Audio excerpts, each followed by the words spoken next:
It was the deadliest single day in Israel's history. At least 260 people were gunned down at a music festival held in the name of peace, the vast majority of the victims young partygoers, and 700 died across the country.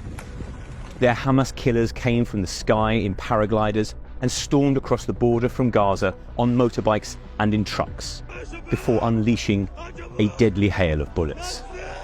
One young German woman's naked and desecrated corpse was paraded for the cameras by celebrating terrorists and spat on by bystanders. 130 people, including many from the festival, were taken back to Gaza alive to be bartered for Palestinians currently held in Israeli prisons. In total, more than 2,000 people were wounded in the largest surprise attack on Israel since Yom Kippur, almost 50 years ago to the day. This is how Hamas appears to have completely outmaneuvered Israel's legendary security services to unleash slaughter on a day that's being called the country's 9/11.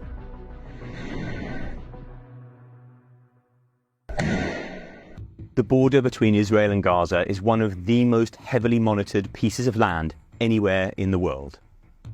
And the Israeli armed forces are renowned for their signals interception technology, their advanced air defenses, and their dynamic military.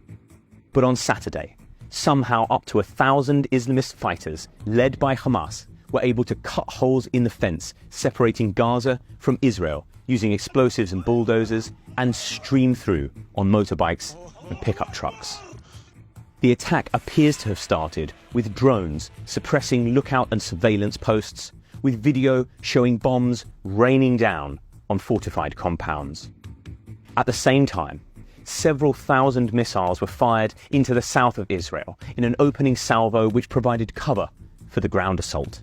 It came on the Jewish holiday of Sukkot, amid allegations that much of the Israeli armed forces were at home or deployed further north, guarding against incursions from the West Bank. Hamas paramotors then streamed across the border, carrying scores of fighters, perhaps evading sophisticated air defenses with their small size and slow speed. Islamist fighters then stormed Israeli border posts, killing dozens of troops, many of them taken by surprise in their barracks and gunned down while unarmed. A number of Israeli armoured vehicles were captured, while at least one Merkava tank was destroyed. One Israeli commander was killed and another captured. Hamas terrorists roamed through southern Israel, opening fire on anyone they saw, including elderly people who were killed at a bus stop and civilians shot inside their homes. One woman allegedly learned that her grandmother had been killed when a Hamas fighter uploaded a video of her corpse to her Facebook page. Another video appeared to show a man being dragged from his car and having his throat slit on the street. But it was at the Nova Festival, held on farmland near the kibbutz of Reem, where perhaps the most shocking violence unfolded. It is possible the Hamas terrorists stumbled across the event, given its location was a secret and only unveiled to attendees at the last minute. The 3,000-strong crowd had been dancing all night, but early on Saturday, Hamas paragliders descended on the site, with video appearing to capture the moment. At around 6:30 a.m, explosions and gunfire cut through the pounding music. The crowd took cover, but it was not long before jihadists arrived at the site and opened fire. Thousands began to flee, running to their cars or trying to hide in a nearby wooded area. Survivors say the terrorists started to hunt them down, executing them in cold blood. One woman, fleeing on foot, told how a young man came to her aid and told her to get in his car, only for him to be shot in the head at point-blank range. Gunmen strafed a queue of cars as people abandoned their vehicles and ran, only to be cut down in the wide-open terrain. They also reportedly targeted the exits of the festival, and one image shows a tent filled with dozens of bodies. One witness, who spoke to CNN, described it as a shooting range. Another told the BBC how she hid underneath a tree as bullets flew. She remembers thinking, "It's okay, you're going to die." just close your eyes. Perhaps the most shocking story to emerge from the festival is that of Shani Luke, a German tattoo artist who was also killed. Harrowing footage showed her corpse, stripped to its underwear, being sat on by Hamas fighters in the back of a truck driving through Gaza. Dozens more festival attendees are thought to have been taken prisoner. One medic called to the area described it as a planned ambush. As people came out of the emergency exits, squads of terrorists were waiting for them and just started picking them off, he told the BBC. By the end of the day, Hamas had infiltrated at least 22 towns and villages, massacring civilians as they went. Thousands of rockets had been fired, striking as far afield as Tel Aviv and Jerusalem, overwhelming the Iron Dome with their sheer number. Israel has promised a massive retaliation. The IDF has begun airstrikes in Gaza, reserve troops have been called up, and tanks are massing on the border. President Benjamin Netanyahu has warned civilians in Gaza to get out while they can, promising to reduce parts of the enclave to rubble. And serious questions are being asked about how Israel's intelligence services, renowned as some of the world's best, could have failed to see the attack coming. The current conflict has its roots all the way back in the First World War.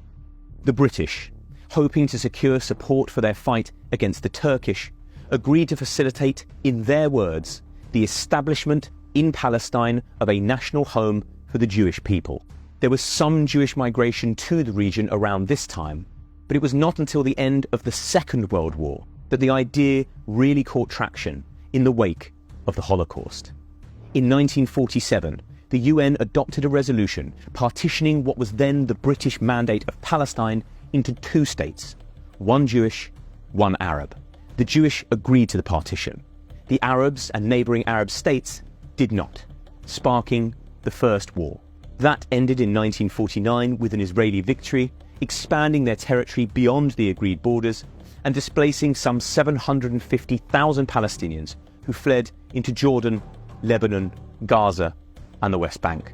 Multiple wars and two intifadas later, Gaza is under blockade, the West Bank is behind a wall, and a peace process aimed at finding a two-state solution is all but dead. Those Palestinians, unfortunate enough to be unable to relocate, live in poverty in increasingly small parcels of land on the West Bank and Gaza, encroached upon by Israeli settlers. The Islamist Hamas organization, which has links with Iran, took control of the Gaza Strip in 2007 after a brief war with Fatah. Outside of the West Bank, Gaza and Lebanon, many Arab states, the traditional allies of the Palestinians, are now normalizing relations with Israel under the Abraham Accords. The UAE and Bahrain did so in 2020, while US brokered talks were thought to be going on with Saudi Arabia. One of the most likely motives for Hamas's deadly attack is to stop these talks, betting that Riyadh would find it impossible to do a deal while a war was ongoing. Stopping the talks also benefits Iran, Saudi's nemesis, by keeping the two US allies divided. According to the Wall Street Journal, the Iranians spent weeks helping Hamas plan the attack and gave the green light for it to go ahead a week ago at a meeting in Beirut. Israel has vowed to respond with all its military might and has already begun launching deadly airstrikes into Gaza. A far bloodier ground invasion to wipe out Hamas seems to be looming. Should fighting break out, it could well drag in Hezbollah, another Iranian-backed militia which controls parts of neighbouring Lebanon, and Iranian proxies in Syria. That raises the prospect of a far more dangerous and wider regional conflict.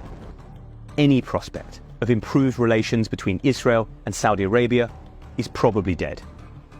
Netanyahu has told his people to brace for a long period of war.